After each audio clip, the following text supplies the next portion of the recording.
According to you Islamic concept of حیا ہے کیا؟ آپ نے بڑا اچھا آغاز کیا ہے، اور یہ میری ساری وہ پسندیدہ احادیث ہیں جی جو رسول اللہ صلی اللہ علیہ وسلم نے حیا کے متعلق فرمائی. قرآن بھی یہ بات بار بار چوکاتا بھی ہے اور کہتا بھی ہے. سورہ علق میں اللہ تعالیٰ فرماتے ہیں کہ کیا وہ نہیں جانتا کہ اللہ تعالیٰ اسے دیکھ رہے ہیں. تو ایسی عام روزمرہ زندگی میں بھی لوگ بعض دفعہ اپنی ہی زبان میں یہ بات بھی کرتے ہیں، اور لوگوں کو تھوڑا سا شیک کرنے کے لیے، ہلانے کے لیے. اور یہی بات ہے کہ دراصل اگر میں اس کو اردو میں کہوں، جو آپ نے بھی بات حدیث جو آپ نے سنائی کہ اسلام کا یہ امتیازی وصف ہے، صحیح، اور وہ حیا ہے. جی. اور یہی بات جو ہے یہ ہمیں بڑی سوچنے سمجھنے پر آمادہ کرتی ہے کہ دراصل اگر دیکھیں اس کی مختلف جہتیں ہیں. جی.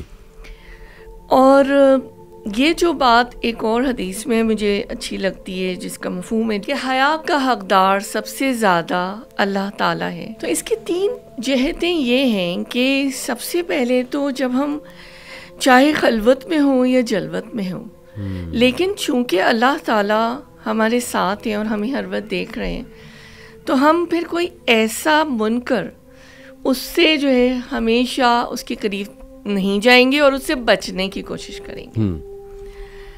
اس کے بعد دوسری جہت جو مجھے، یا دوسرا نقطہ جو مجھے نظر آتا ہے اور جو علماء نے اس بتایا کہ اپنے نفس کا حق ہے، اس سے حیا کرو. جی.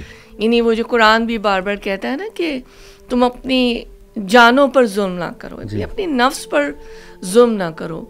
ظلم سے مراد یہی کہ گناہ اور منکرات جس سے روکا گیا ہے. بالکل. تو جتنا ہی قریب جاتے ہیں اتنا ہی قریب ہم اس خدا نخواستہ آگ کی طرف جا رہے ہوتے ہیں. صحیح. اور پھر حیا بندوں کے حقوق کے لحاظ سے اس میں بھی اعمال کی بات آ جاتی ہے کہ ہم ان کے ساتھ پھر ان کی جو حق تلفی ہے وہ نہیں کریں گے. ہمیں یہ پتہ ہوگا نا کہ یہ حقوق العباد ہے اور یہ ہمیں ادا کرنے. تو دراصل ایسے اگر سوچا جائے تو حیا، موڈسٹی اور یہ سب ہمیں باتیں جو ہیں یہ نظر آتی ہیں اور ہم اس کو سطحی نظر سے دیکھیں. جی. لیکن جب میں اس کو غور کرنے بیٹھی اور جب میں نے دیکھا کہ یہ تو پوری ایک زندگی کا ایک طریقہ ہے جو اگر ہم ایک دفعہ اس کو سمجھ جائیں، اس کی فلسفی اور اس کی ڈیپتھ کو، یہ تو ہمیں اللہ تعالیٰ سے بہت قریب لے جائے گی اور منکرات سے اور جن برائیوں سے روکا گیا ہے ان سے دور لے جائے گی. جی. تو یہ بات میں سوچتی ہوں. بالکل صحیح. مجھے جو سمجھ آئی کہ یہ one of the natural traits human being کا، جو آپ دیکھیں جنت سے جب حضرت آدم علیہ السلام کو کہا کہ نیچے اتر جاؤ، تو جب انہوں نے وہ پھل کھایا تھا اس درخت سے تو دونوں برہنہ ہو گئے. قرآن کی آیت ہے سورہ الاعراف کی. جی جی جی. تو ان کا نیچرل ریئیکشن تھا اپنے آپ کو ڈھکنا. اس کا مطلب یہ نیچرل ڈسپوزیشن ہے حیا. اور اگر دیکھیں نا اتنی نیچرل ہے بینگ اے وومن، آپ بھی بتا سکتی ہیں، ظاہر ہے خصوصاً عورتوں کے لیے کتنا امپورٹنٹ ہے یہ چیز.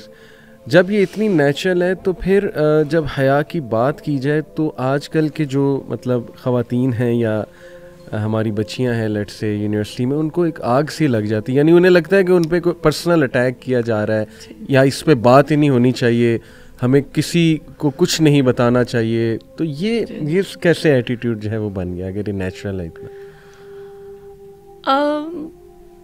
دیکھیں بات یہ کہ میں کچھ ایسی بھی خواتین سے ملی ہوں جنہوں نے مجھے صاف یہ کہا ہے کہ میں ہر چیز پہ عمل کر لوں گی اسلام کی نا، صحیح، لیکن میں زندگی میں کبھی پردہ نہیں کر سکتی، نہ کروں گی. اچھا.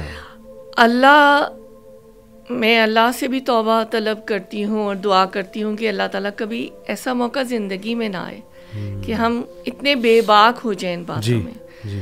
تو انہوں نے اس کی اپنے، مجھے لگتا ہے اس میں وہ جو ایک تنگی دل کی بات ہوتی ہے نا، شرح صدر نہیں ہوتا. تو میرے خیال ہے ایمان ایک ایسی چیز ہے جو انسان کے لیے دل اعمال کے لیے نرم کر دیتا ہے. تو جہاں تک ہماری بچیوں کا تعلق ہے، یہ میں بھی ایک بیٹی کی ماں ہوں. جی. اور مجھے یہ لگتا ہے کہ میں نے جیسے کہ کوئی ایگلز آئی ہو، اگر میں ماڈسٹی کے حوالے سے سوچوں، شاید میں ایسی بہت فرینڈلی تھی سب، لیکن جہاں اصول و ضوابط کی بات ہے وہاں پر شاید میری ایک یوں نظر ہلکی سی، جس میں کوئی سختی بھی نہ ہو، کافی ہوتی تھی، کیونکہ ان کو ایک بنیاد دی ہوئی تھی بچوں کو، اور سمجھایا ہوا تھا کہ یہ بیسک ریکوائرمنٹس ہیں جو اللہ اور ان کے رسول کو پسند ہے، میری کوئی ہستی نہیں ہے. جی یہ بات ہے. اور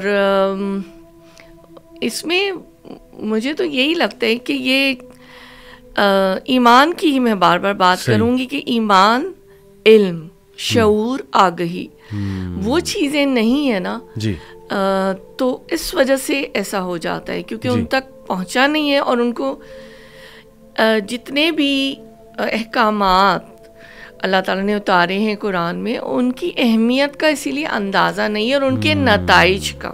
صحیح.